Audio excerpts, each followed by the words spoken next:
Before heading to the video, if you haven't subscribed the channel, do subscribe it and don't forget to click the bell icon for the latest update notification. If you like the video, do like, comment and share. Stay tuned with LearnBay.co. Happy learning! The Natural Language Toolkit.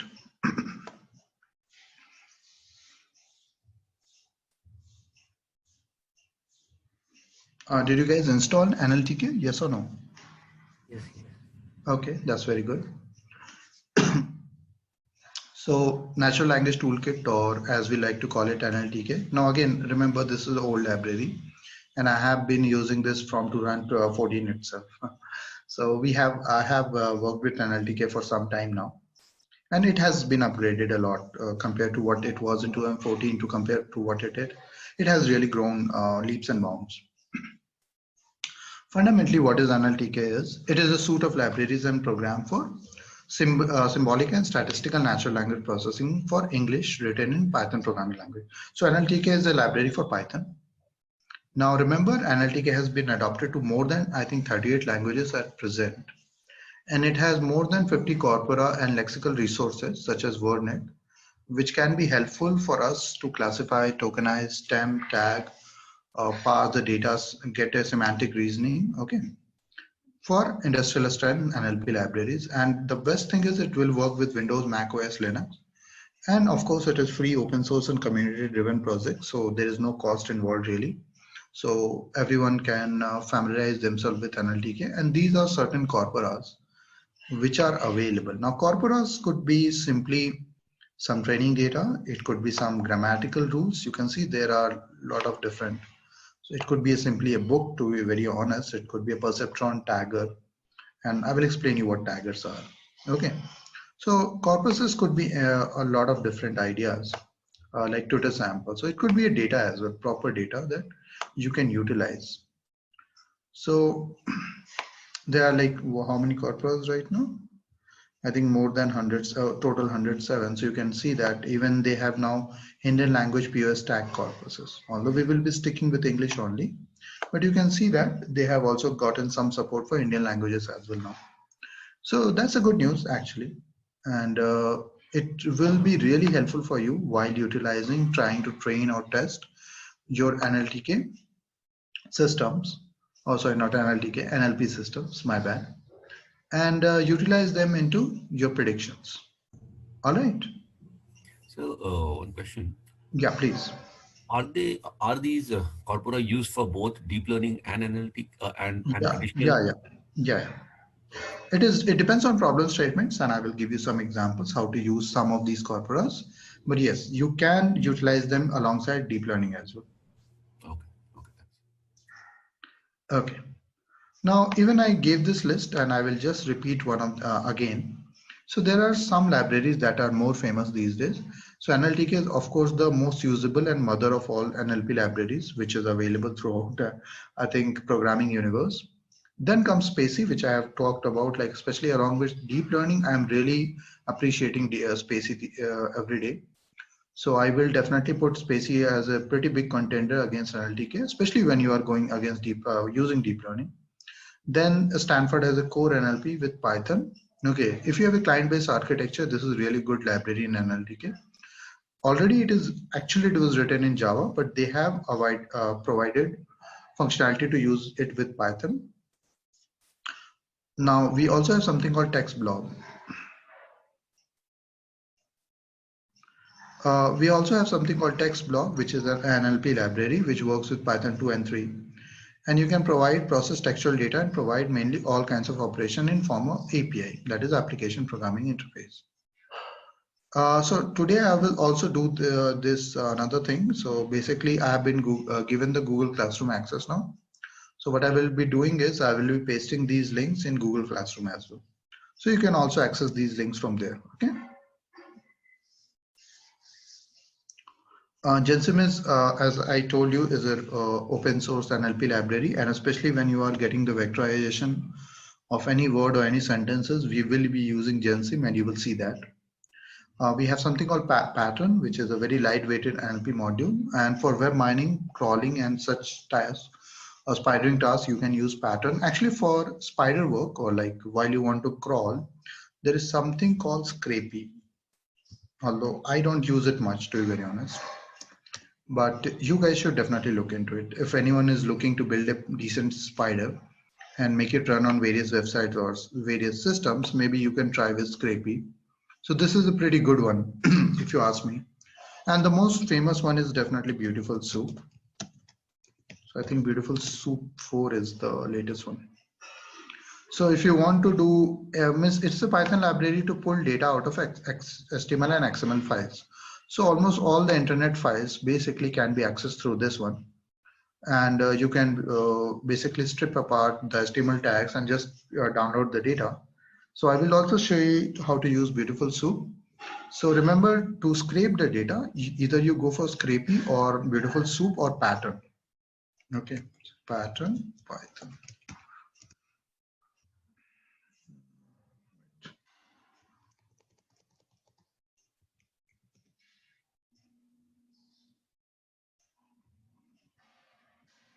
Sorry, the pattern is R. Sorry, my bad. I totally forgot about this.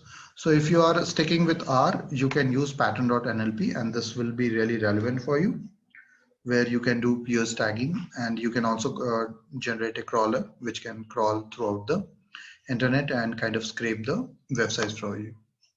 So these are few libraries that might come in very handy while scraping the data. And one of the ways to collect like a lot of unstructured data is to basically go through various sites, news websites, blogs, and scrape the data. And that's how you can collect a lot of data. Similarly, we have something called Polyglot, and we have PyNLP, or which is called Pineapple. And there are so many other libraries that have been made available. Folia is there, vocabulary is there.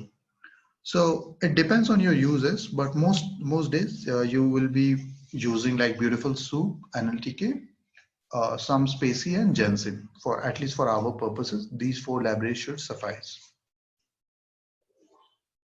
Now you might have to install Nltk first. So it's a simple pip install, so there's not much to do here.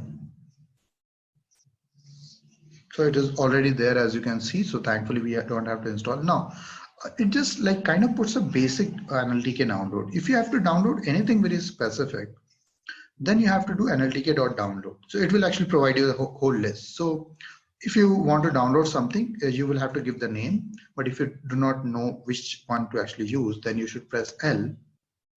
And it will start to give you various names, and there are various corpuses. Now, of course, without knowing it will be hard that which corpus you want to, but I will kind of explain few corpuses as we go along, and you can keep hitting enter to get the next list.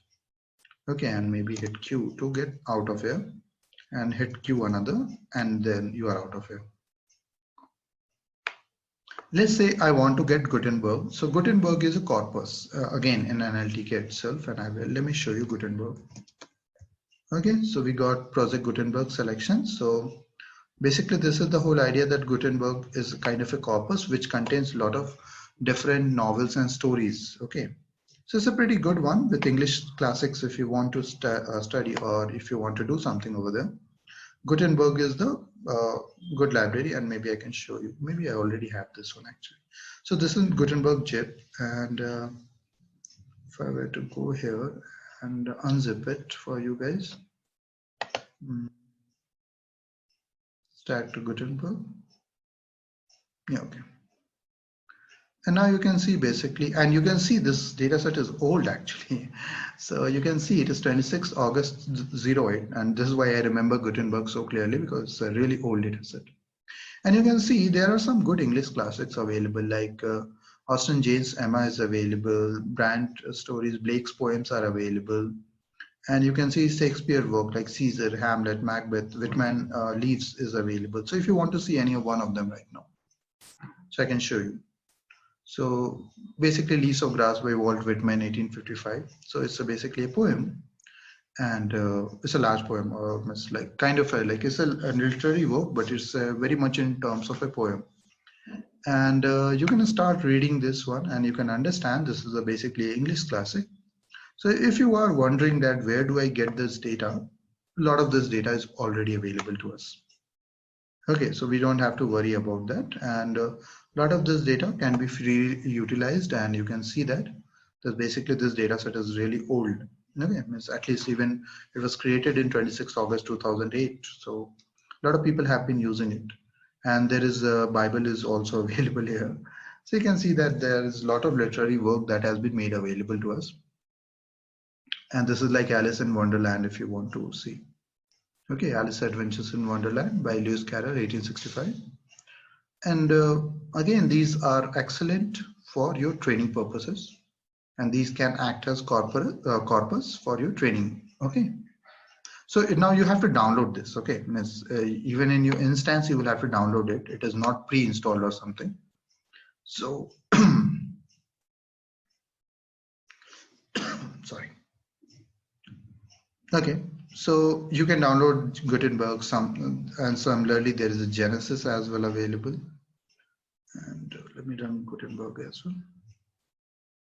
So both of them basically have been provided, and if you again want to see what is available in each of them, you can do file IDs and it will tell you each TXT that is available over there.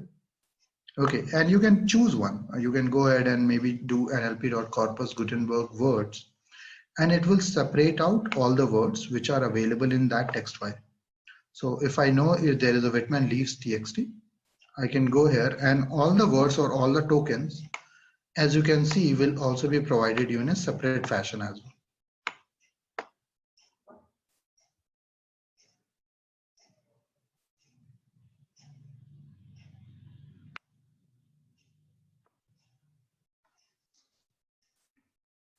Okay, so there is a question. Sorry, Sandeep. That what is the corpus basically? Okay, so the corpus in a plain English word, it means anything, anything in group basically. In a very plain English meaning, if you wanted to understand, is basically anything in anything in group. Here, corpus could mean collection of words, collection of documents, text objects, anything which can be utilized either for training or it could be various books, various literary works. So it is like a collection of various different kind of data which have been put together. So we like to call or we like to address it as corpus. Okay.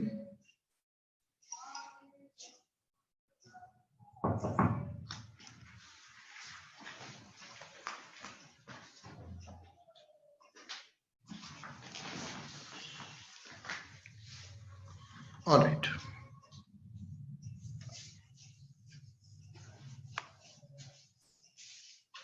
Now, even if you have these corpuses, you can't do much because again, the problem is these words, or again, computer doesn't really understand these words, and to do any kind of statistical modeling or any kind of machine learning or deep learning optimization, you will require them to be converted to numbers. But even before we start converting to numbers, there are so many other problems that we will run into with any kind of text data. And let's try to understand what kind of problems we can run into. Okay, so guys, definitely do one thing. First, install Nltk if you have not, because a lot of my examples will use Nltk and some of its corpuses. Okay, so if you do not use it, again, you will have to do it one way or other. Okay, so make sure you install Nltk.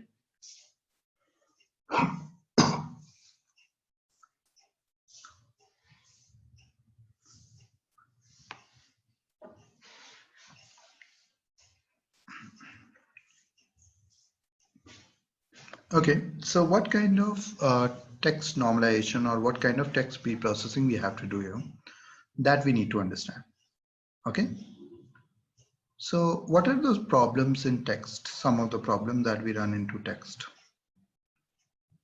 Let's take this example itself. Alice Adventures in Wonderland by Lewis Carroll, 1865.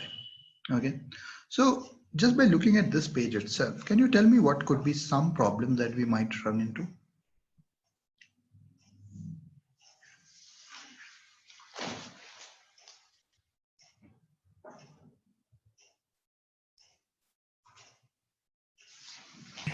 Punctuation.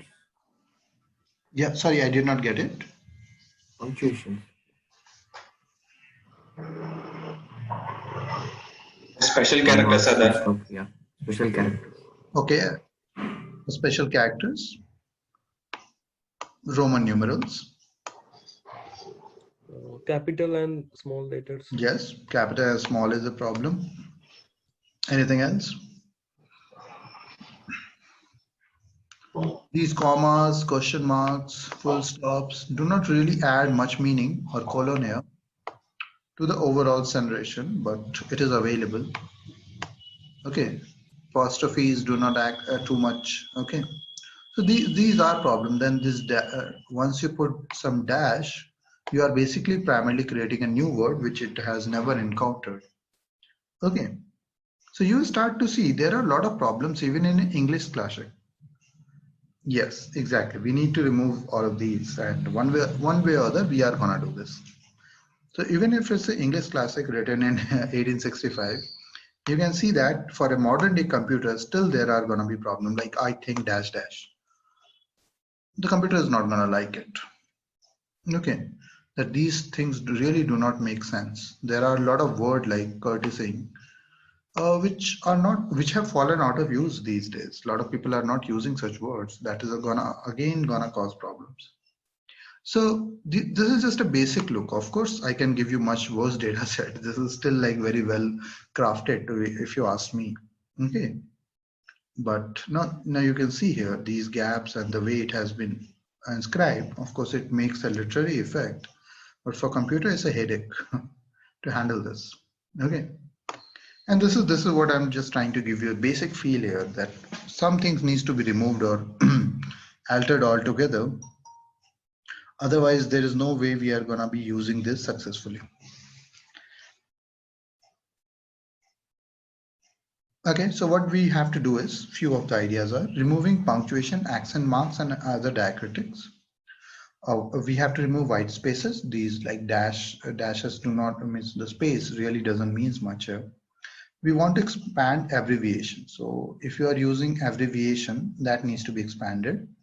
You want to remove stop words, past terms, and particular words. There could be some particular words, as I told, might have fallen out of use, or they might not be relevant to that. Okay.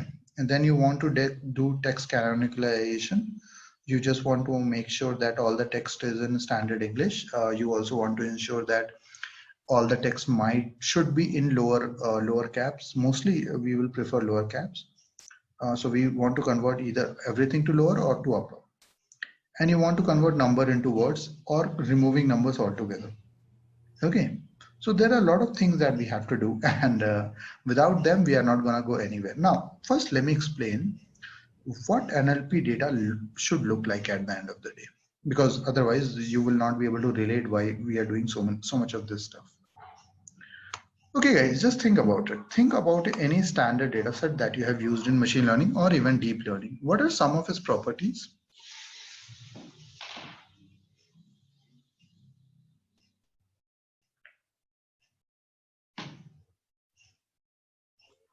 The normal ones, like there should be no null values, there should be no duplicate values. Can you go a bit how do I say, bit basic here, if I request here, that can you even think more fundamental rather than directly going for missing value? Can you think some earlier problem, because now we are talking about converting unstructured data, which is NLP data right now for us, to structured data. So what is the first problem you think you are gonna? The separation in the file, like comma separated CSV files. So I can't hear you. There's a lot of background noise here. Yeah, the separation in the file, like comma separated CSV file. Okay. Anything else?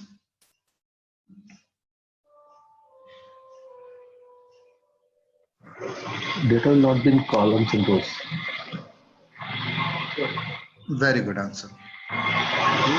Separate something into column and rows is the biggest problem. Lot of things. Okay, can anyone first think what is columns and rows here?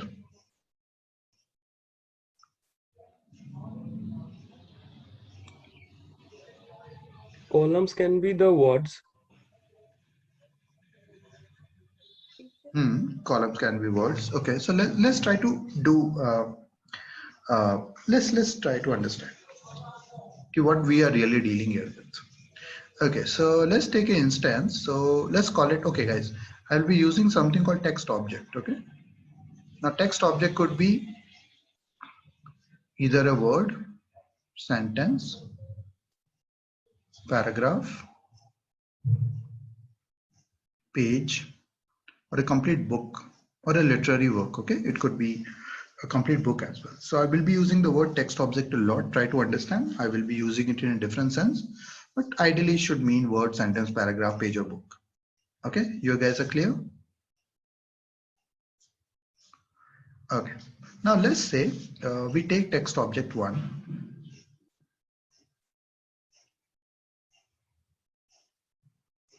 Okay, and text object 1 happens to be, let's say, a string here, where I say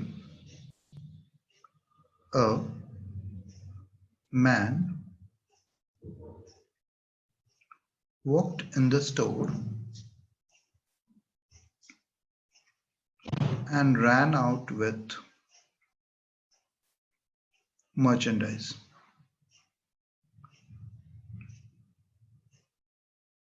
Okay, so I say a text object 1 is a man walked in the store and ran out with merchandise.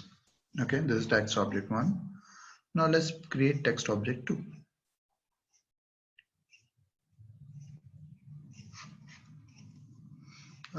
Again, another string. We can say, no, this could be something different.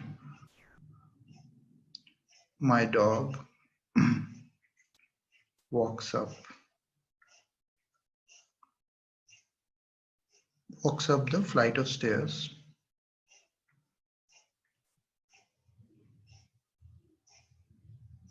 and loves playing on the terrace.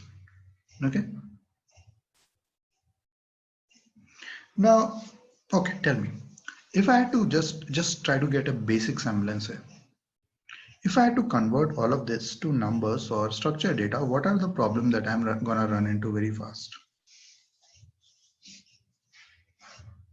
So text object 1 and text object 02 are basically your 2 rows. Okay.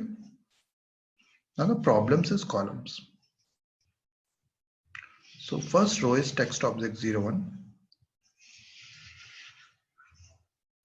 Okay, so let's say this is your text object 01. Now there, okay, so that is your first row.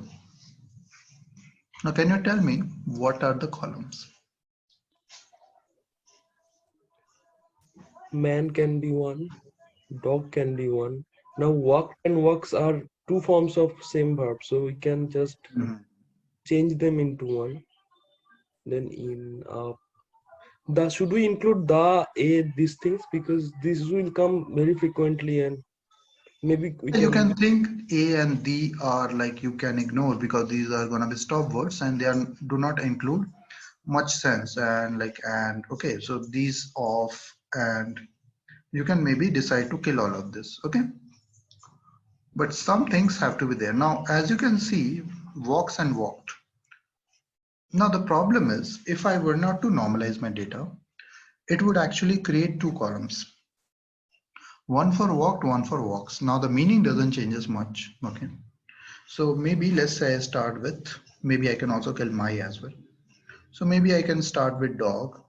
First you have to understand, if there was dog like this and there is a dog like this, both will get their own separate columns. Okay, so you have to ensure they all are in same lower or upper text, okay, or uppercase. So let's say they are already in lowercase, dog, man. I should also kill in as well, walk. Okay. Now if you were not to normalize this, walked and walked will get their own columns, which is a problem because it is increasing your dimensionality.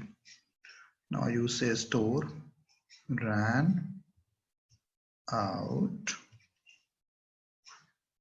You can also kill with actually flight, and you can see start to see the problem maybe now. Stair loves. Okay, and of course it is pretty big, so I cannot actually write everything here. Now the problem is what to do here. First, there are these stop words which can like the, in, and, with, of, and, on, the, my, a, which are going to be frequently used, but they actually do not use or provide much meaning here. Okay, so these are called stop words, and there's a proper list which I will show you, which are standard stop words available in English language in Python itself, as well as in NLTK, which can be completely dropped. Then like walked, walks or walked has to be converted into some kind of a root form. Otherwise, all of the walk, walking, walks, all of will get their own separate columns, which we don't want with they are basically imparting the same meaning. Okay, and again, you have to take care of lowercase, uppercase problem. So the idea is, even if I were to just count the occurrences, that in text object 1, what is the occurrence? So there is no dog in text object 01, so it gets 0, man gets 1, and walk. So let's say walked or something gets 1, store also gets 1, and rest all of them are 0.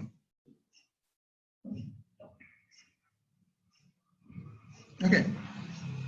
This is called bag of words approach, and we will discuss about these things later as well. We're just trying to convert something to a structured data set. This is what you will have to worry about in NLP.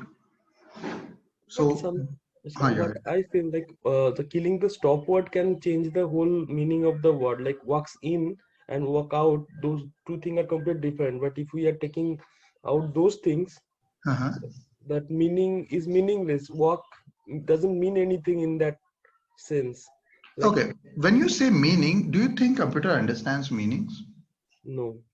Yeah, so be careful with using that word, okay? Because now you do not have to think walks in or walks up according to you. That is the mistake everyone will make. I totally understand. I agree with what you're going to say now. But the problem is you have to teach computers to do this, not yourself or your kid. Understand? Again, there are various use cases like in text generation. It is not a good idea to kill stop words. Otherwise, the text generation will not come out good. But let's say if I wanted to do sentiment analysis, I just wanted to understand, is it a positive word, neutral, is it a positive sentence, neutral sentence, or a negative sentence? So over there, it doesn't matter much actually. So of course, it depends on use cases.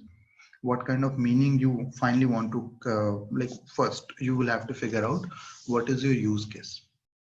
If you are building a very good conversational chatbot, yes, then you cannot kill these things. Otherwise, your chatbot response will not have a, the, up, and everything like. So we don't want that. So again, of course, it depends on what kind of system we are building. But if you are trying to do some simple sentiment analysis classification, then these things you will see after a while would not actually impact your final accuracy. Do you get my idea, or do you understand what did I just say? Yes. Okay. Okay, guys, and yeah, please keep asking questions because I know NLP can get confusing. It will not look as straightforward as your classic machine learning data sets, as well as your deep. I think someone was saying something. Yes. So in the first text object, we have the noun Mercedes in the last one. Merchandise. Sorry, I think I did not write it properly. Sorry, merchandise. Merchandise. So this is the noun of this sentence. So we don't have to consider it. We will consider only the verbs which are meaningful in the. Not exactly. Again, as I said, it doesn't always matters like that. Sometimes in sentiment classification, you can choose to drop the nouns, and I will show you how to do all of this as well. But in text generation, you cannot do that. Okay. You will have to keep the nouns over there as well. Okay. Just one question from my side. Okay, so here we can see the walks, walked. So both are verb, right? So in this case, it is fine. We can convert it to a single root word called walk. Okay. So what if I'm getting any verb? Okay, that in the next sentence, the same verb will be acting as the noun. So I understand. Yeah, that can actually cause some problems, and this is where NLP has its own set of issues. And I will explain you some problems later. So once we see how to vectorize or how to convert these things to number, I will explain you some serious problems with our current or the previous approaches, that what people were trying to do, and I will also give you faint idea about what is the latest state of the art where people have went through. So yeah, this is a very active problem that people run into. And I'm not sure how many people were in my classes here, but I think at some point I showed you this high dimensional data thing. Anyone remembers that? So there was a project, if I remember. Yes, there are millions of words coming together, like forming group. Yeah, you are very right. I just want to find that link. Yeah. So for WordNet and everything, I just want to show you, if for this is especially for people who have not seen this one. Okay. So this is a great YouTube video, and I think the code is also available. So we can just get the code or launch experiment. So it is called an embedding projector, and for some standard words, English words and everything, they have been able now using PCA, TSNE or UMAP. These all are kind of feature reduction techniques. They all work a bit differently. And now again, they can actually just go till maximum 3 components. They cannot actually take more than 3 accesses. And the problem is now this is word to vec 10K. So 10K different words, and maybe I can use some color maps. So maybe I can go with gradient words. Okay, fine, word is fine.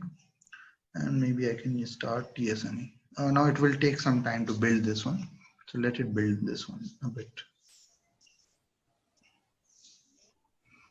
So although I will explain this term later as well, what word to vecs do and why they are so important. And although we have moved from word to vec as well, it's not even that word to vecs are even getting utilized these days. But all of these will serve as some basics. Okay, so I don't think so it is going to be very visible with this color. Can anyone see this? Okay, this is really bad, sorry.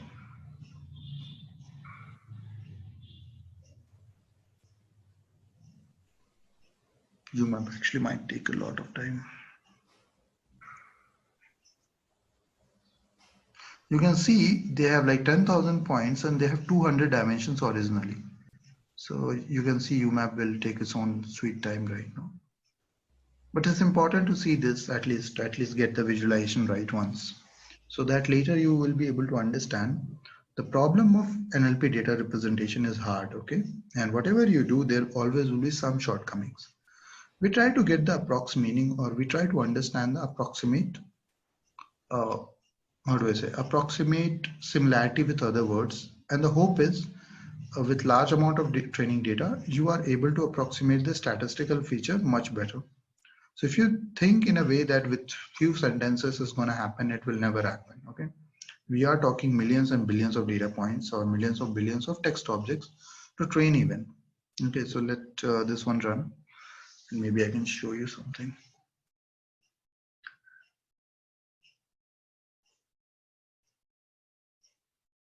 Okay, so bad color.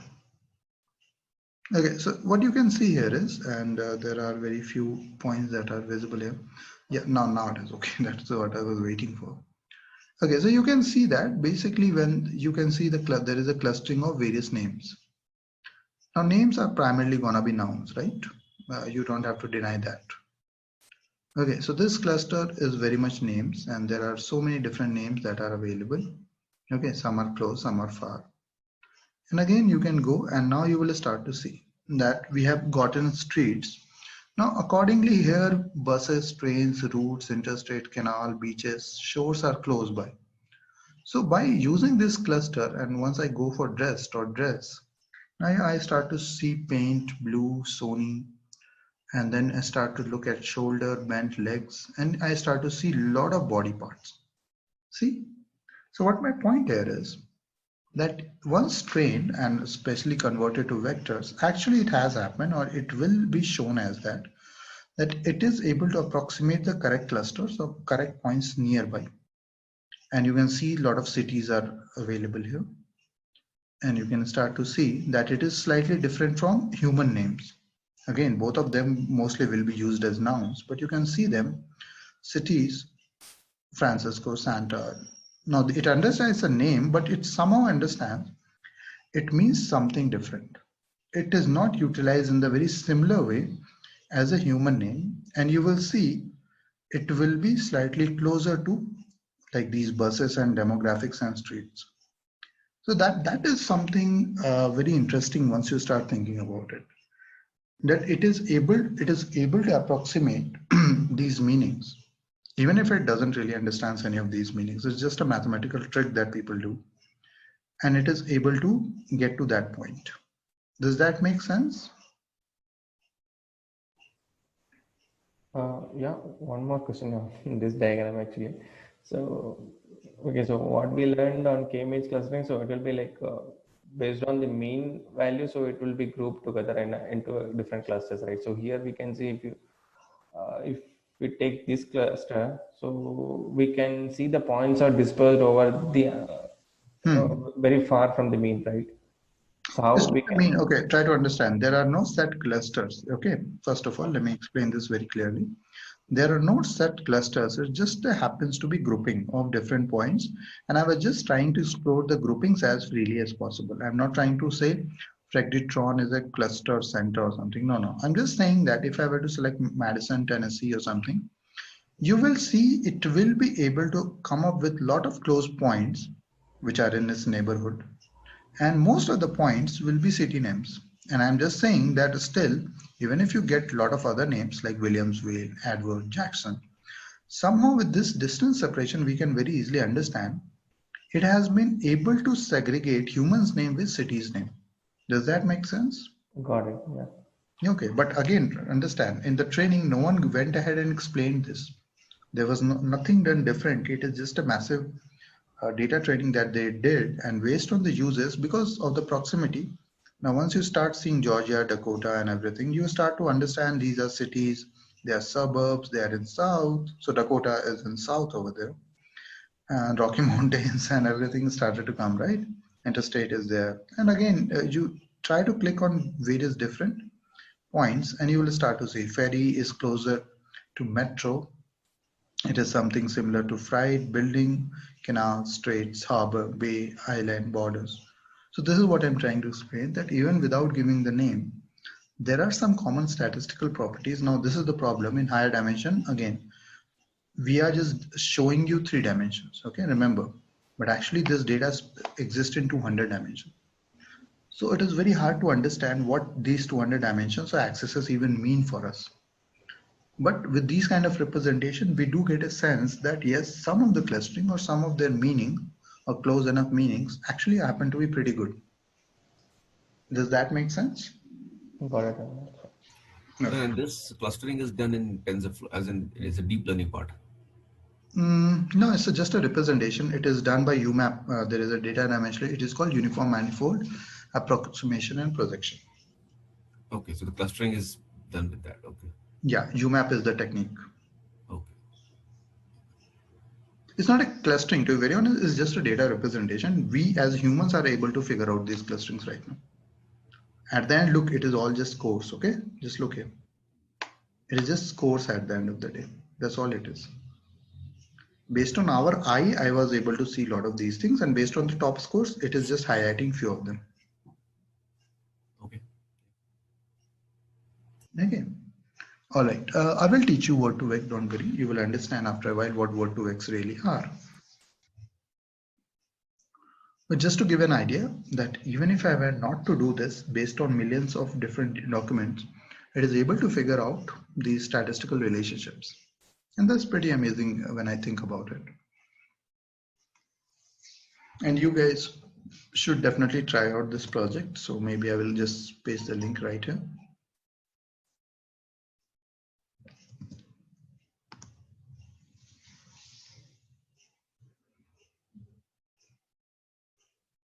Okay, all right.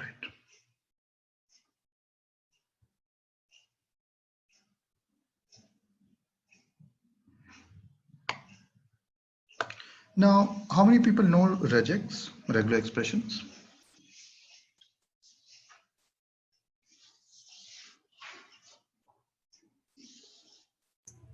Yeah, we have studied as in exposed to that, yeah.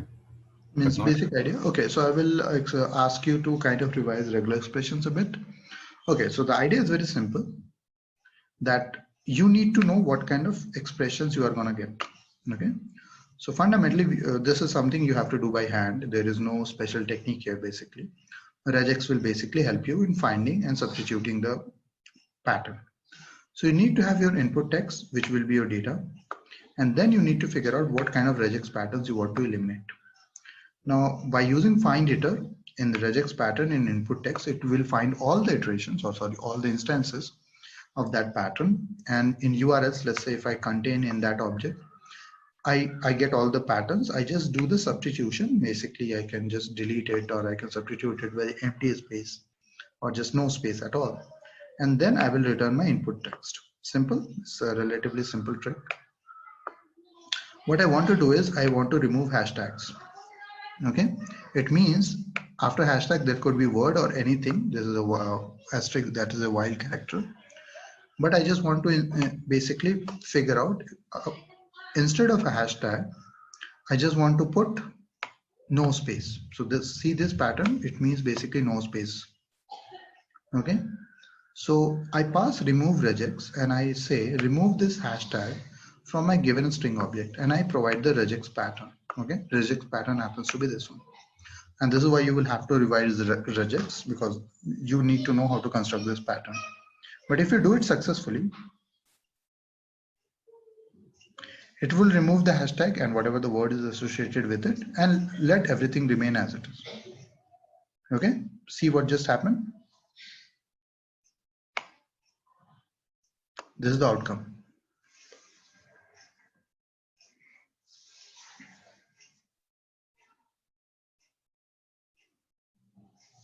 So we were talking about Twitter tweets, right, that day, and I told you there are so many hashtags which will not include any meaning, right?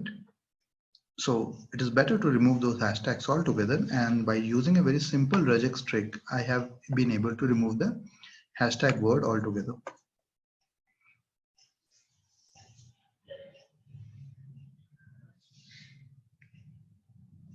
So all kinds of special symbols can be handled by regex itself. So you don't have to worry about anything else. You can take care of regular expressions. By this, I can remove punctuation, accent marks, special symbols, and diacritic. And I can kill or I can remove them altogether from my input string or input text. It could be a complete book as well, and it can be completely removed. Does this make sense? Yes, yeah. Yes, sir. So you have to pass two parameters, input text and regex pattern. So regex pattern I saw. Yeah, regex pattern is something that you will have to, how do I say, struggle a bit. Means initially, you have to understand how regex patterns are formed and how to kill those, means how to form regex patterns. And input text is just your input. It could be, again, as I said, it could be a sentence, it could be a paragraph, book, page, which you have to pass, and that will be taken care. Okay. Yeah. So remove this hashtag is the input which you are removing hash from. Yeah, of course, I'm just trying to give you one-liners because I don't want you to read a book and understand everything, so that you can see it in a one-liner and you can implement this on maybe a complete book itself. So maybe you can take this Gutenberg data and maybe I can ask you, guys, go ahead and kill any instances of this square bracket. Kill all the instances of maybe question mark. Okay, single inverted commas, kill all the instances. So I think you guys can get it done. If you know how to form the regex pattern, you can maybe also kill all the exclamation mark. So you can pass this as your text object, and you just have to pass the correct regex format, and it will kill all those special symbols. Like so, if I were to pass this, and if I were to say something like this, that if nonsense, but I just want to kill this exclamation mark. So you will have to construct your regex pattern to ensure that this is detected in the whole text and this is taken care of. Make sense, guys? Yes. Yeah. Okay. So for a practice, I will actually ask you to do this. Okay. So do one thing. Take this Gutenberg dataset. Use any of the file. I don't really care much. So Alice in Adventures in Wonderland would be one of the best ones. Start doing something like kill all the punctuation marks. Okay, just kill all the punctuation marks, colon, comma, inverted commas, question marks, of course, final full stops, and you can also kill all the parentheses, all the square ones as well. You can choose what you want to kill, of course, but even if you could do these 4 or 5 symbols, you will get a good practice. So read it as a file, convert it to object, go line by line, and start killing all of these. I guess you guys can do it. Yes. It should not be very hard. So you just have to construct the correct regex pattern. So consider this as your assignment and just give it a try on any file. I don't really much care here. Okay, just read the file line by line and start killing these special symbols. Okay, very good.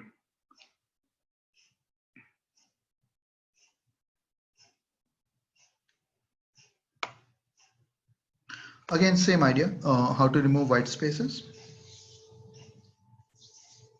This should be very simple. So, Amrit, there's one question. Yeah. So from the corpus, we need to remove the white spaces first, right? And Yes, after again, that, you can start these 1 or 2 steps can be mix and match. You don't have to worry too much here. no, in the corpus, there may be the paragraph, means one paragraph is starting and one is ending. Then system will not understand, means the one paragraph is starting. Again, Then why do it you will, want, okay, try to understand like this. Why do you want system to get this idea of paragraph, first of all, if I may ask? okay. It's like, is it relevant for system to understand paragraphs in your use case? Now, in the corpus you are showing, there are paragraphs. So yes, there are paragraphs and Okay. white spaces in the middle of the paragraph. Visualize. Okay, don't worry. Let me visualize this. What difference does it make to computer now? When I did this, Find any character. sorry. It will not find any text in the white spaces. So what I am thinking that we need to remove the white spaces at first, and then we need to remove the exclamation marks. But even if you were to do it oppositely, what difference would it make? Okay, so if you are saying this, okay, so rather than first I kill this one and then I kill the white space, or again taking your example, I first kill the, sorry, let me put this here. I first kill the white space and then go ahead and kill this comma, sorry, full stop. Does it make any difference? Okay, in the first approach, there will be no trouble if white spaces are there. No, but doesn't it depends on how the regex has been written? Nothing much. Nothing much. That's the whole thing. The way you think is regex basically. How would you construct your regex matters? Like, okay, you say that by you understand. After comma, we will put a white space. Great. So in your regex, there would be all these symbols collection, and then there would be a white space. Fine. But you can actually choose not to provide that. But in that case, you would have killed all the white spaces already. And still, I can kill the comma. It doesn't matter actually. Makes sense? Yeah. It is simple regex trick. Believe me, it is nothing else that is really happening. You just have to use regex, and okay, to kill white spaces, what we do in Python? Split. Sorry, what? No. Come on. Sorry. I'm saying the opposite. Yeah, sorry. Yeah, so to kill white spaces or tab spaces in the starting or the ending. Now remember, it will only kill the starting and the ending, not the middle ones. If you have to do that, then you will have to again use regex maybe. Okay, but if I do this, you can see there is a /t. Basically, that would create a. So if you want to see what would have happened without that. Okay. See, this is the original string. And you can see there is a tab space ahead and there is also a tab space behind as well. Okay. Now here you can see there is no tab spacing. So if you just want to remove from the front and the end, then strip function will do very well. Okay, what does split function does? It will split it into 3. Yes, good. So let me just show you anyways. There is another idea. Split can also do this. Basically, you can convert it. So there is another idea that what you are saying is, maybe I can try to show you directly.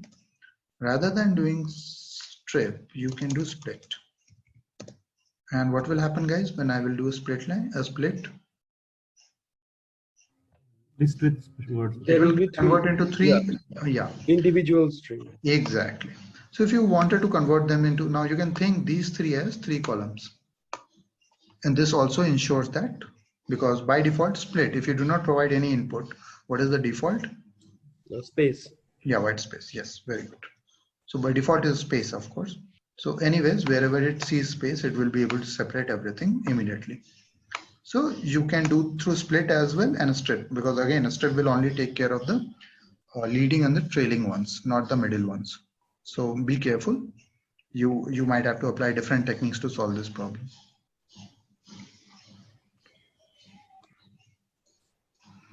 So what is the motto? What I understood, like we have to create the whole book. We have to create it's a uniform stream on which we will be applying split or something, and then we will put the words like one word and will be a column, and there will be values like 0 or 1 if it is present or not. Yeah. So basically the idea is to kill all the unnecessary symbols, white spaces, convert them into a standard form and convert them to columns. Because the words, as someone has rightly said, are basically the columns here.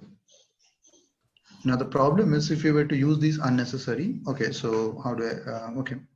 So for NLP, oh, sorry, I'm so sorry. In an NLP scenario, mine, mines. All 3 will be actually different columns.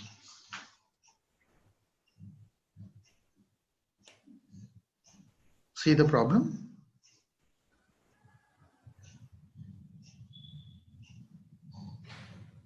Mine, and mines would actually have all 3 different columns. So of course, how would you solve these problems? First, we have to make all 3 in lowercase. Then Yes, without fail, do this. Then removing anything after apostrophe or something. Yes, after apostrophe, you can provide a regex, which will ensure that this is killed. Then you will understand all 3 just becomes one column itself. Make sense? But how we can take care of those things like past, present, future of a single word? You can't. There would be, how do I say? There would be something called porter and a stemmer, which we will discuss later. So there are grammatical rules, and they based on the grammatical rules and some kind of a tree structure, they're able to cut down, and I will show you which porter and which stemmer is a better idea.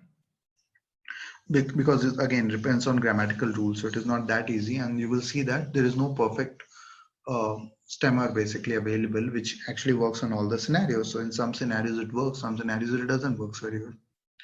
So again, because you cannot inoculate all the grammatical rules, and plus a lot of this work has been done through Nltk, so you don't have to manually do all this. So do we always have to have a text file, or we can do if it is PDF, you have to convert that to a text and then in Python, I think there is a third-party library which converts PDF to text or PDF to an object. Okay, I'm not sure. But the problem is when it converts PDF to the object, let's say if it is a complete PDF book, you can do that. The problem is there would be a lot of tags. So you understand what is a tag, right? Yeah. Like when you write a HTML file, so HTML is a tag. So when I will scrape website, actually it will come in terms of HTML body. Okay, so we have to actually kill a lot of these things. So yeah, that can be done actually. You can convert a PDF object to a kind of a Python object, and then again you will have to take care of these pre-processings. So Okay, so I'm just looking at it from the use case. Let's say we have stock reports, which are there in PDF formats, and we bring it back into a machine readable text or whatever, which whatever package we use. So does it also take care of? I'm sure NLTK does not do it, but then there will be some packages which take care of the charts and which take care of the photos, images, and all those things. Mostly we will have to ignore them according to my knowledge, although it has been some time that I have used a PDF package. Mostly it will ignore the charts and pictures. Okay. It will only consider the text. Okay. Yeah. Yeah, don't we need to expand contractions before we remove the punctuations? Sorry, Sumatra, I did not get that. Can you just speak a bit louder? Yeah, don't we need to expand contractions before we remove the punctuations? You want to say abbreviation, right? Expand the abbreviation? Yeah. Okay, yeah. Sorry, that is one case that I totally forgot. Yeah. Ideally, before doing that, ideally you should. So let's say if there is something mentioned like AAA or AA. Sorry, I'm always forgetting this one. So if it is written like A dot, that you need to actually do that. Although actually there could be a list or dictionary which could just solve this whole problem. But yeah, you should ideally do this before you remove the punctuation. Sorry about this. I totally forgot that this should be a case. So you need to remove this, and based on your own information, like let's say if I write, let's see how many people can recognize this.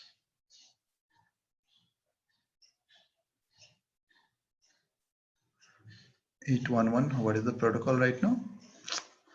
I'm forgetting. What is the protocol for Wi-Fi? God.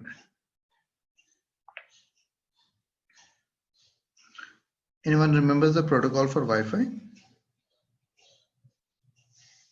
811.11. Sorry, my bad. Actually, it changes. Actually, it's not exactly same. Okay, so if it is written like IEEE 811.11, then what does it means? So basically, it is like 811.11 AX it is called Wi-Fi 6 actually. Even technically, if I were to ask you what is Wi-Fi or Wi-Fi, a lot of people pronounce it as Wi-Fi. Then what is it? What about ATM?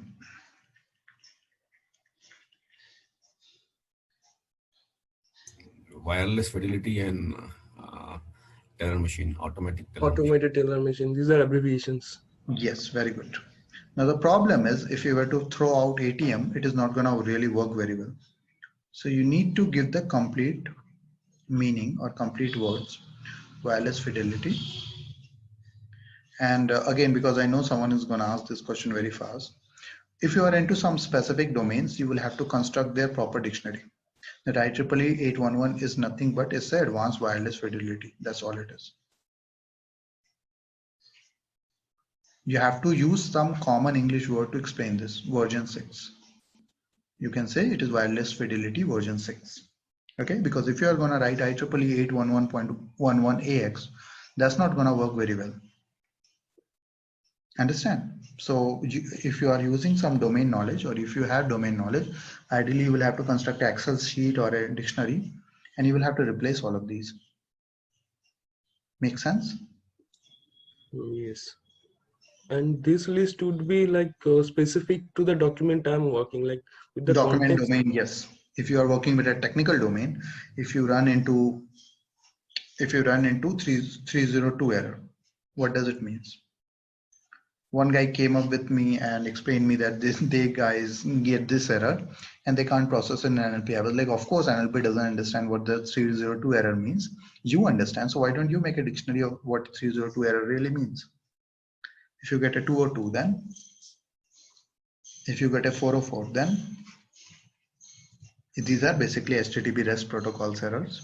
202 is actually a success. It's not really an error. So these are messages that we get. So each one has its own meaning. If you write 404 error and you do NLP on this, it's not going to work. Does that make sense?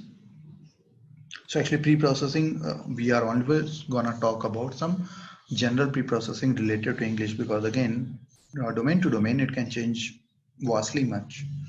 It might not be what I do for medical data. It is not going to be same for stock data, right? And definitely it's not going to be same for some technical documentation. It is not going to be same for technical support documentation. Make sense? Yes. Okay. So yeah, NLP techniques do have to be evolved case by case basis as well. But the basic idea remains the same. I do not want any non-standardized word. That you have to understand very clearly.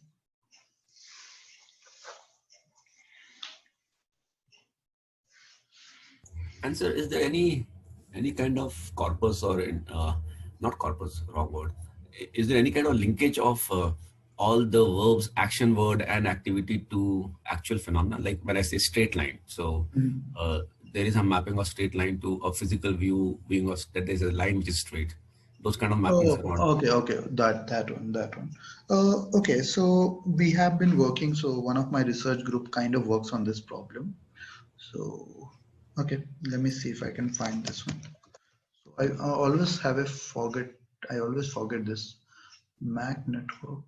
Basically, there is a Q&A. Okay, I always forget what is the name here. I'm so sorry, I'm forgetting the database.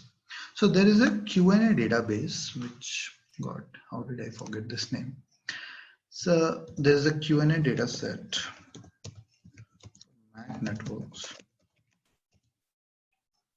neural.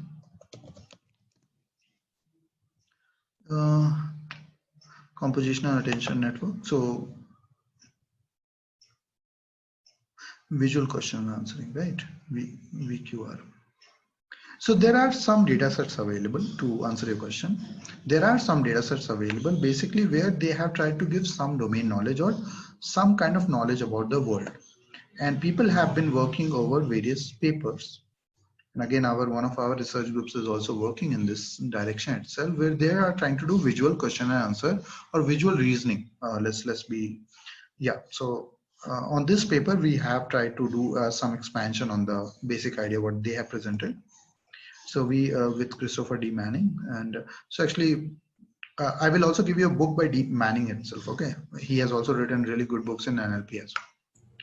Okay. So basically, this idea that you just asked me this question is very important. Like, read the question.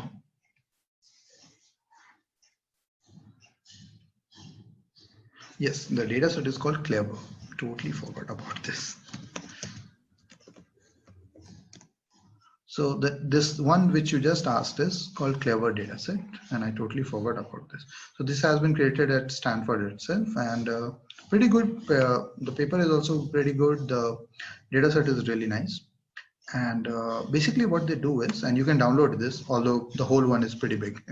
So be careful while downloading this, and you can download maybe version 1.0, which is 18 GB itself. Now what it does is it explains few things. It will tell you that cubes are gray, brown, blue, yellow, and it will try to give these kind of general statements. And the idea is, can your neural network or machine learning system will be able to identify, count, comparison, do a spatial relationship, that straight line thing that you just said, right? So yeah, can it understand something is straight or something is curved, or can it do some logical operation, right? So this is one data set that if someone is genuinely very interested, but I can tell you this data set and the neural network ideology is not going to be easy for you to understand. It will take some serious time. But like questions like these, people have been trying to answer and they have found some success now. Are there an equal number of large things and metal spheres? Now you understand this is a complicated problem. For a machine learning system, I mean, you guys are just doing the basic like classification and stuff, right? Now think about this question. How would a machine even understand this? Yeah. So I'm also not able that, to understand it. As in, I've read it twice.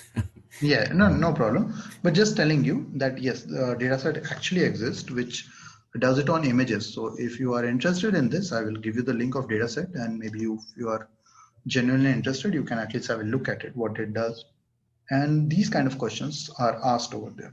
Okay, so we do some basic NLP, but the problem is not NLP. First, you have to understand and you have to relate a lot of things, which is very hard actually. So, Okay, thanks. all right. Okay, you might have to remove numbers, which is again a regex substitution. Again, nothing very fancy. You can actually substitute them by a dictionary as well, if you wanted to. So what kind of substitution should I do here? Like for 3? 3 in letters, THRW. Yes, so the problem is what I have not done here is I will have to construct a substitution dictionary, and here I will have to do all the hard work. So let's assume 3 is a key and the word is 3.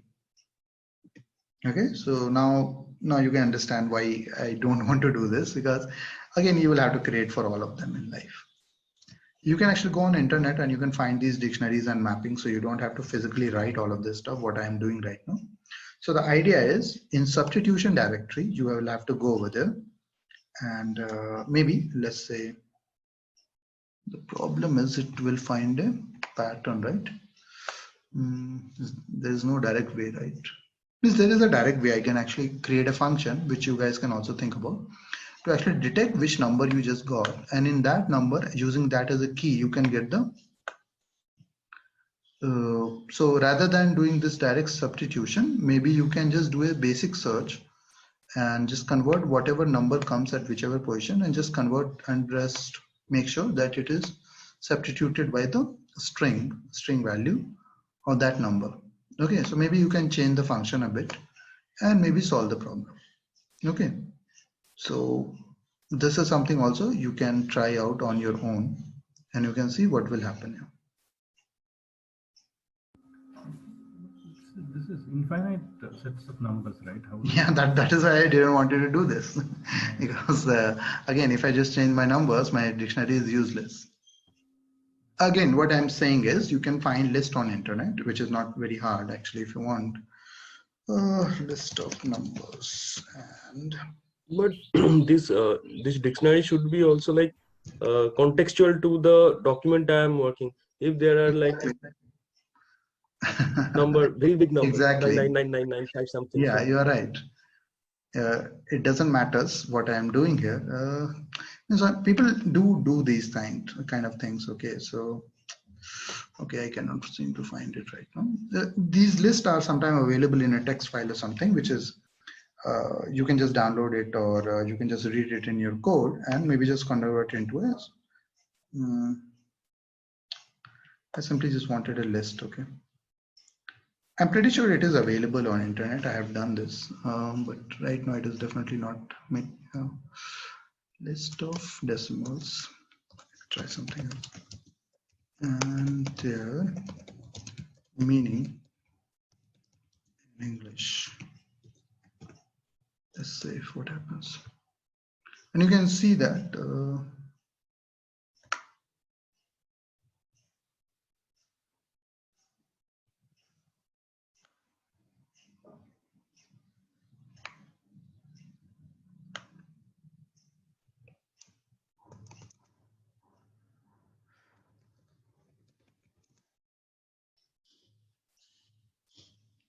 so this is the problem, that one has to go ahead and start searching these things. So these kind of lists can be actually found. I'm just not able to find the exact text file. So people have developed this to maybe 1000, 2000, and it's like 64 is available, 79 is available. Okay, so these things are actually available on internet. You just need to do a bit of good search and you can find this kind of list. It's not very hard. But as you can see, this is why I don't want to write it out, because it will take a lot of time and it is just time wasters, because again, you can just change the domain and all of my dictionary is useless. Okay. But yeah, just giving you basic idea that again, it's nothing very fancy. There is no NLP related function. It's just Python's regex. If you just know how to construct this regex properly, and if you have something like a dictionary, it is very easy, or you can simply delete it. What I have done, I've just ensured that those numbers are not present here. There is simply gap over there, which again I will kill with a split or something. And again, that will not bother us at all, because again, if it is about meaning, if just a general sentiment, it doesn't matter any image. Yeah, if you're trying to do like question and answering and stuff, then this trick is not going to work.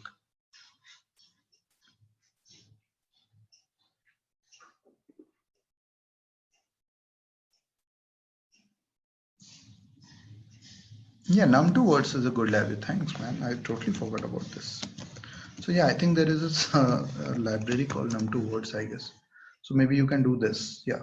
So there are so many libraries in Python that sometimes we tend to forget. So yeah, you can do something like this. Okay. You can choose num2 words and you can provide a number and it will be converting everything to string. So maybe you can use num2 words. That might This be is more really helpful. convenient, I think. Sorry? This is more convenient, I think. Yeah, it's Instead more of convenient. You can use this and you can get the strings. but again, there are space hyphen in between. So Yeah, how to take care of every set has a problem. It's not that? that easy. Again, you will have to do something to solve that problem as well. But yeah, at least it is available, and num2 words are actually available in a lot of languages. So that's again a very good thing. And I think, oh wow, they have came up with a Kannada language localization. So that's a good thing, man. Actually, they have come up with so many other languages available as well. So yeah, you can use this in different languages as well.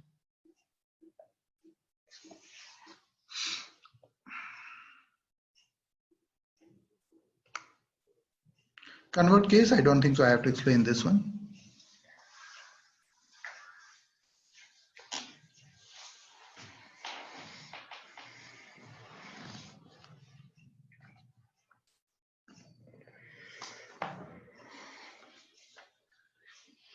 Converting case should be easier, right? You just have to take the string, convert everything to dot lower function, and then it is done. Apart from the numbers, it will convert all the strings, means at least the alphabets, into smaller case. Make sense?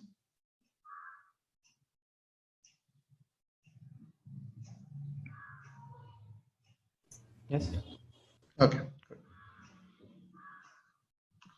Now, there is a word called token that you will see utilized a lot, okay? And this will actually happen a lot, that you will see this word token that will be getting utilized again and again and again. Now, what is token really?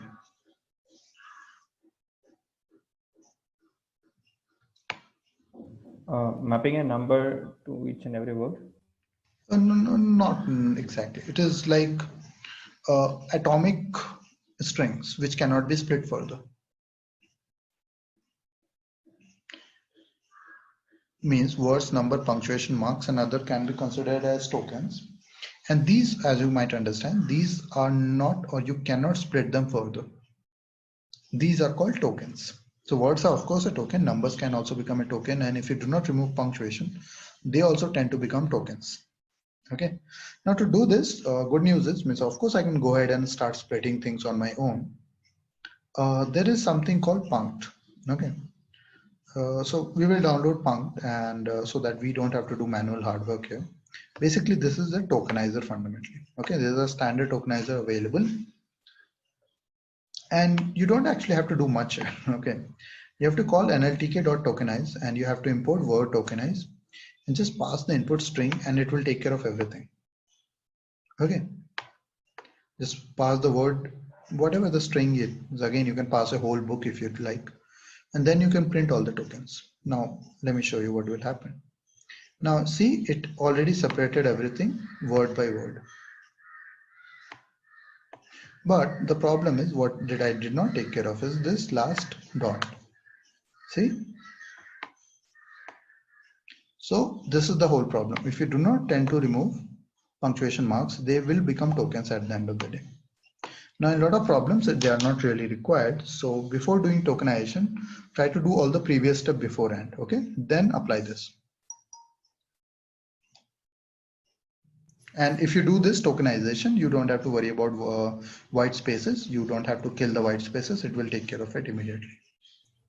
So one question, that if we anyway remove the dots and the exclamation marks, etc., then all that tokenizing is doing is basically splitting on empty space, or is it more to it? No, you're right. Basically, based on the empty spaces, I can also do it through split as well. Okay. Okay.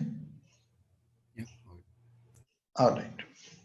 But okay, sorry. So why did we use word tokenize is the idea is if you were to have some special symbols, it will be able to kill or kind of ignore the special symbols. Okay, that is something it can do if it is not written in English.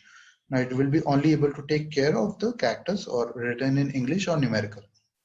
Okay, so that only it will be able to take care of. Rest it might actually all ignore. If you somehow write a Hindi word in between of all of this, it will ignore that word altogether. But if you were to use your split function, that's not how it will work. Okay, how do you remove stop words? Okay, sorry. First of all, what is a stop word? As you said that those most commonly used words. Yeah, stop words happen to be the most common words in a language, like the, a, on, is, all. These do not usually carry very important meaning, and apart from text generation problems, in almost all of the other NLP problems, we do tend to ignore stop words. Okay, because first of all, they increase dimensionality, means they are just extra columns which are not solving any problem. And because again, they are not information or there is no extra information we are gaining. So why should I keep that? Okay, that literally doesn't make sense. So we will kill the stop words. Now, again, you can go ahead and manually make a list, or you can use something called NLTK download stop words. So it has its own list which you can utilize. So again, you have stopwords.zip. It basically contains all the standard English stop words. And you can, let me show you the list. Now, this is a pretty big list and you might not actually agree with all of the stop words that it has. But there are a lot of stop words that it doesn't, means these are the list and it will kill all of them. Now, Python or scikit-learn also has a stop word list. Okay, I will also show you that. So what I can do is, based on these stop words, what do I need to do? Now, this is a set, of course, so there is no repetition. And this is coming from English, means standard English, whatever the stop words they have considered, we are gonna kill them. So what should we do?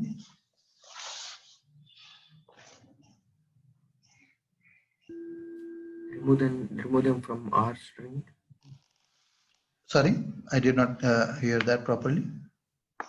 Remove the stop words from our string. Yes, very good. So I provide you input string, all work and no play makes Jack dull boy. It's good to go out and have fun at times. Okay. So first, what you will have to do, you will have to tokenize everything. Okay. Now, can anyone explain me this? It's a very simple operation. It's a for loop and a if, basically, in one line. What am I doing here? Removing the stop words. Yeah, so whichever is not in stop words, I am only using those. Okay. Yeah. Whichever is stop word, that will not be included. And then I'm printing the result. So if there was any kind of stop word that has been ignored, although I did not actually kill the punctuation using regex, that's why those two, both of those full stops are available. Okay. Although you can do the same thing, although there would be a slightly different list of English stop words from sklearn as well. Now sklearn has feature extraction dot stop words where I can get my English stop words and I can get a list of this. So you can see this. And this is the frozen set, which is within otherwise 6-4 also being yourself, that is even not yours. There are a lot of words that are available. You can see this, and this is a pretty big list actually. And if you were to use this same operation is same basically at the end of the day, and it will kill all these stop words from any standard text or book or any text object that you provide. Okay, and that will be taken care of. One question. Yeah, please. So as I look at these stop words, basically then you remove everything which is not a verb or a noun. Might be, I'm not getting all the English thing because Yeah, you remove front, back, empty, so you mean empty also actually is. Yeah, so that's why actually I don't use this one. I'm not very 100% consider how did they even make this list. The sklearn especially I'm talking about, okay?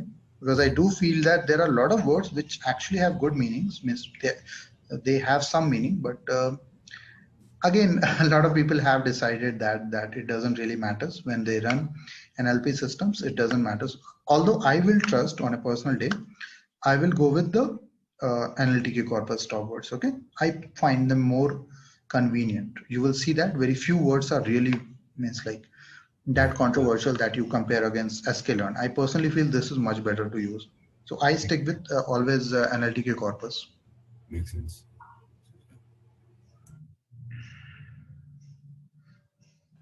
Spacey has more stop words compared to NLTK. I did not hear that. Can you say that line again? Spacey has more stop words compared to NLTK.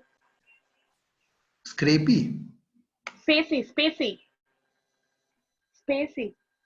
Oh, Spacey. Sorry. Yeah, I think Spacey has also a bit more of stop words than NLTK right now. But I'm not sure how many, what is the exact number over there. 365 something. 365? Okay, so that's definitely a bigger number compared to what NLTK right now has.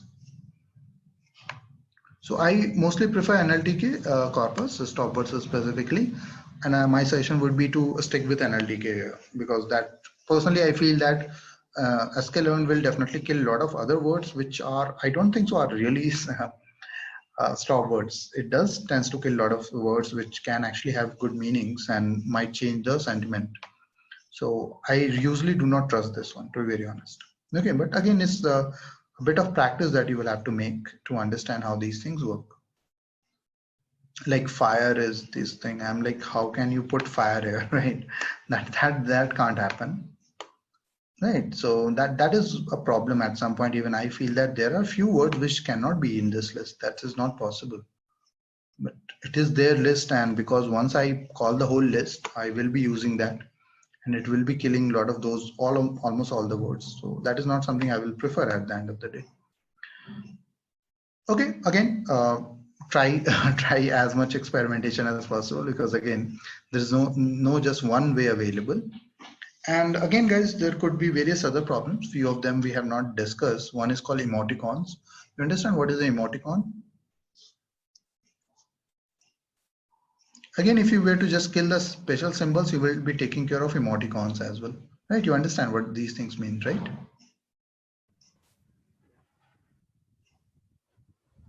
So if you were to kill just special symbols altogether, you will be taking care of emoticons, and you will have to take care ideally of hashtags, of course. So any kind of hashtag symbol, you should kill all that altogether. Many times it is mentioned at the rate of, okay, someone user like Naval. Okay, you should ideally kill these as well. So again, all of these, as you can see, is regex basically. So you just need to ensure that your regex, Python regex is pretty good, and you can almost manipulate and kill any pattern. So that will come in really handy here.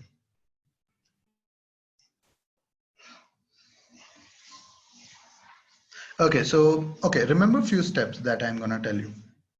Before tokenization, what you have to do is first, of course, do this lower thing as soon as possible.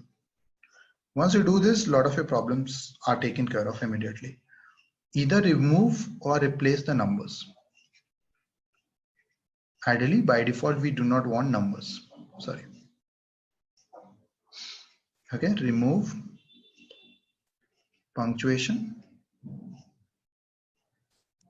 stop sign, stop symbols, and special symbols. That will take care of most of the problems in your data set.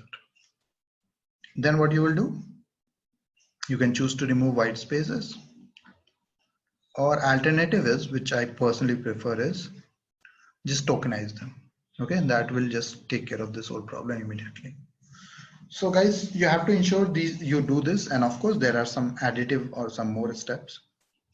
You have to worry about abbreviations, domain specific terminology. Okay, so you have to worry about abbreviations and domain specific technology terminology. Either remove them or replace them with the simple English definition or simple English kind of declaration.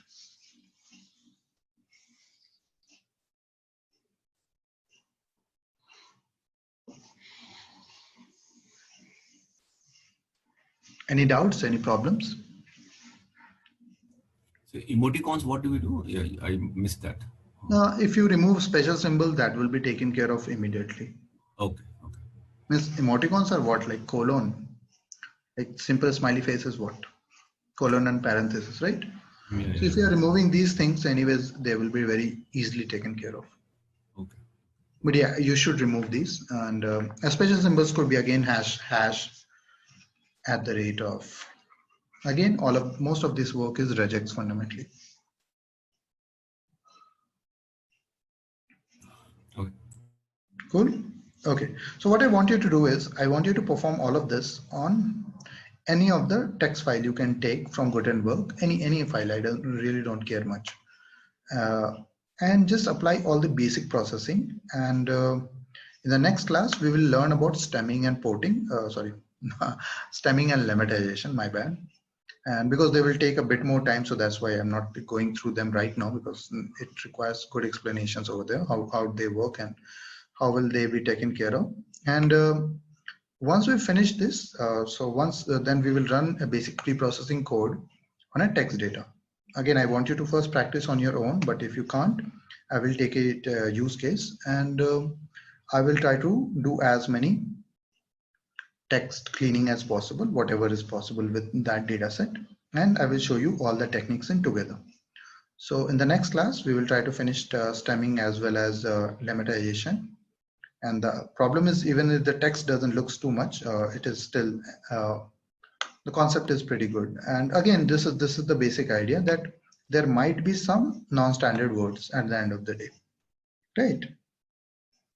You can use and you can do a lookup basically from a dictionary, but again, as you might have understood, it is a very domain specific problem. So whatever I'm telling, I'm giving you a general idea, because again, whatever we do in the different domain, it might be solved in a different way.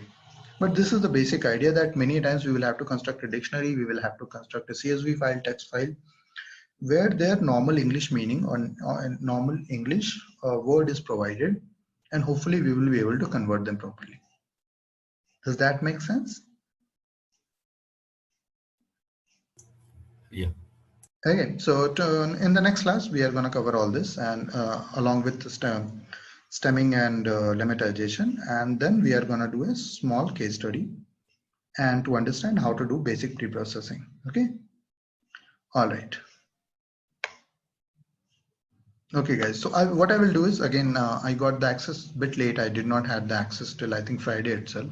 So I will upload this file as well as some other code, as well as some books as well. Okay, for all of you in Google Classrooms, and over there you can access those books. Okay, so there are some good NLP books that I have, and if you get some time, maybe spend some time reading them.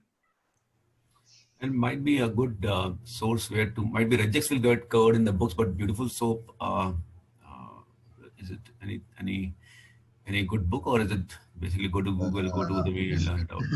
Yeah, the problem is I'm not a good person to ask about web scraping and stuff, but okay, let me find some book.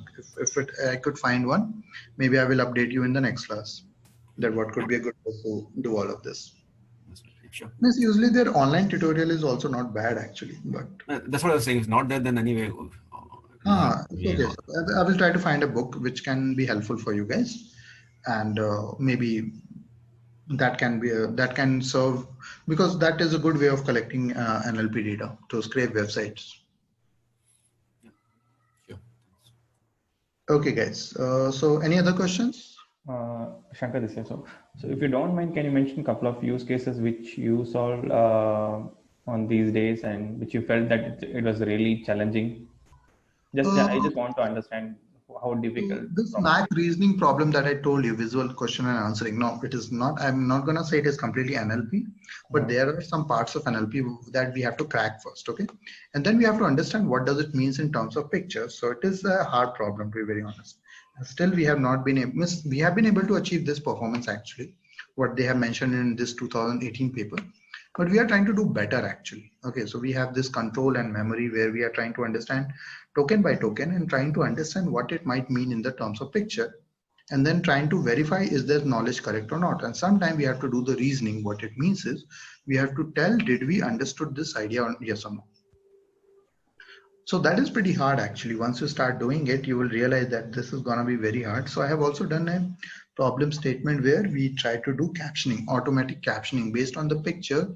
Can you caption the picture? Like, can you tell what is going on in the picture? And that's where this idea came from, that there must be some harder data set or proper data set. And this is where we ran into this data set.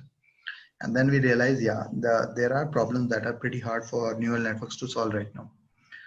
One problem that I solved was, this was for a client actually.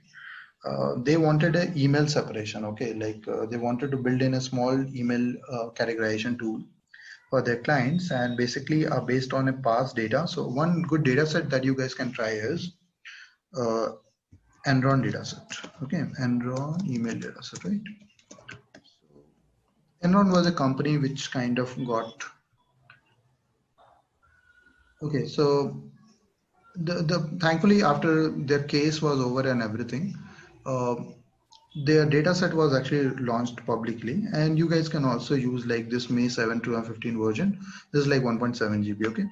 So this data set has been categorized into I think 6 or 7 different folders or different categories, okay? So based on this, you can actually ensure that you can categorize emails, incoming emails, into various sections like official, management, sales, right? HR. So if you wanted to categorize different incoming emails of yours or in the whole system to these different categories, you will have to train through NLP, and you will have to create a perfect classifier to do this. So this is something that I have done, and that was a very interesting project. So I can definitely tell you to look in the Enron dataset as well. So this could also be very helpful as you go ahead and study, and maybe this is a good example of NLP classification. So how you implemented methods here? So okay, so we build the model, so that is fine. So now if you are giving the input image, so model will classify it based on the different classes, right? So in the real time, how you deployed? So what was the pipeline here? Look, man, so I cannot talk about the whole pipeline because again, it's rather for a client. So the thing is, you have a Kafka pipeline at the end of the day. Okay. You know what about Kafka? Yeah. Okay, so basically they had a Kafka pipeline which was using, how do I say, inference server. Okay, so connected to their live server, we had the inference server through Kafka pipeline, and they were dumping all the emails, at the copy of the emails at least, directly to me on that inference server. On that inference server, we had this NLP and the deep learning model running, and that was doing all the predictions. And based on the tags, I would provide them back. Again, the information will be relayed back from the REST platform to the front end. Okay, and in the front end, they will just simply provide the tags to each email. Now, of course, I cannot talk about the major details, but this was the web-based implementation. So this is for spam detection kind of thing, or? It is like categorization, what you might see in Gmail, right? Primary, marketing, and updates, right? That kind of stuff. Okay. So they did not have Gmail. They had using their own email server. So but they wanted that functionality of Gmail, that can we categorize various like emails in official, marketing, sales, HR. So that is what I built. Okay, nice. So okay, might not be relevant. Now what I was saying was, so while it's confidential for the client, but you can create a parallel system and monetize also as an API, right? So why isn't it done? Already, like look, whoever is using Gmail and Outlook, they will not be requiring this service, right? Yeah, but there's a lot of companies, SMBs, small size companies, large companies. It's like, okay, so the funny thing is, later I found out a lot of people are already doing it, and it is being provided as in automation packages these days. Okay, so even Infosys has done this, to be very honest. Yeah, because this is a very important requirement for anybody in sitting with 150 mails every day. Yeah. No, I totally understand that, but the problem is a lot of, how do I say, a lot of service sector players have jumped in, and plus our research areas kind of diverged after a while. Like we started working more with video analysis. So yeah, I never like focused much on, because like, again, it is matter of interest, to be very honest. Like if you have like a limited fund and everything, you have to choose like one area to settle down and maybe do better, and later you can explore the other areas. But get your point. You have to pick your battles. Yeah, pick your battles basically, whatever you're comfortable in. So go ahead with that one. So again, I did that for a client, and I'm not sure. I never thought it as a business, to be honest. So maybe for some. As I'm learning this, what I realize is there's so much of business context in this that easily a lot of it can be monetized.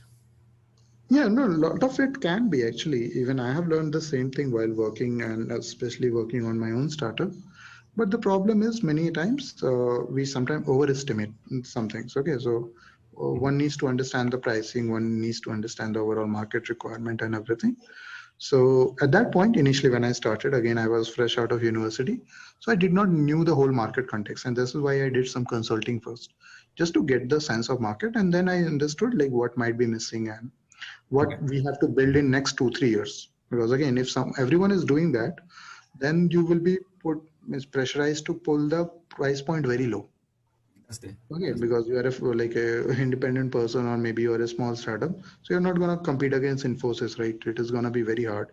So the only option is to put the price point very low, and then your profits are going to take a hit. Or you invent something new, and if it really works, you can actually get the price point, and you can develop the company much faster. So again, there are different point of views, I guess. That's true. Yeah. Yeah, guys. Any other questions? One last question. So in our course, especially this NLP section, are we going to cover the deployment as well, or just the practice only? I'm not sure about this deployment part right now. Well, guys, just correct me if I'm wrong. So as far so far, I think we haven't got any session on the deployment. So as of now, we are good with the development or whatever the learning task. It's good, but we don't know how to productionize the things. And if you are appearing for any interview, so mostly this will be one of the point that we can get the hit. The funny thing is, productionizing is tricky without knowing a bit of DevOps.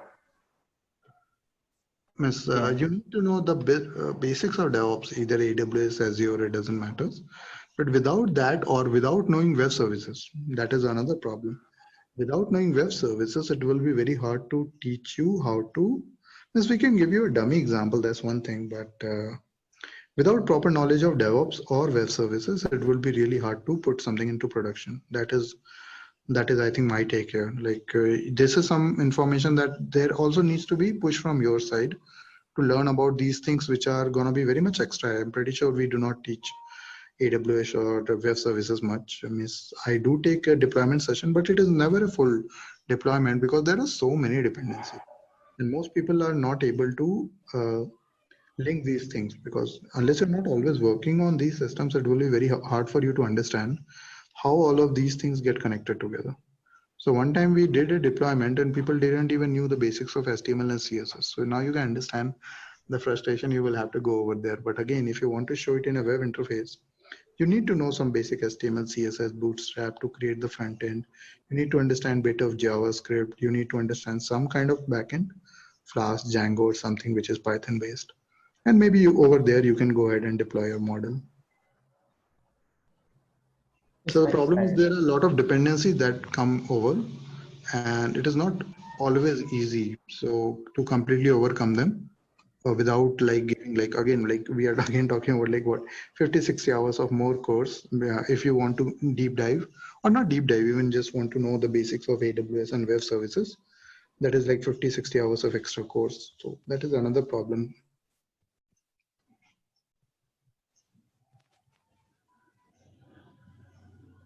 Yeah, so okay, so my point here is, so all these basics I can get it from YouTube, so we can try to get as much as possible from there, but there are some kind of governance that it will be there for each and every production environment, right? So at least the best practices, all those stuff. So if that kind of suggestion, if you are getting, so you are asking wrong person, to be very honest. I'm not the person who should be talking about DevOps. Okay, I'm most of the time when I have worked with few clients, what is happening is either I'm given a Docker or I'm given some kind of a system image. Okay, and I mostly deploy there, and again Docker will take care. It will just update on all the system, so I don't have to know the nitty-gritties of how these things are done. Even in my company, like someone else takes care of GCP problem. I understand how GCP works, but I am not someone to ask like how port forwarding is done.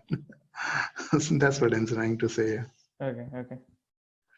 Right. So usually for all these things, we will be having this DevOps teams, right? Or Yeah, MLOps teams. Yeah, in a proper company, there should be a proper DevOps team, at least minimum 3 to 4 guys should be available to do all of this.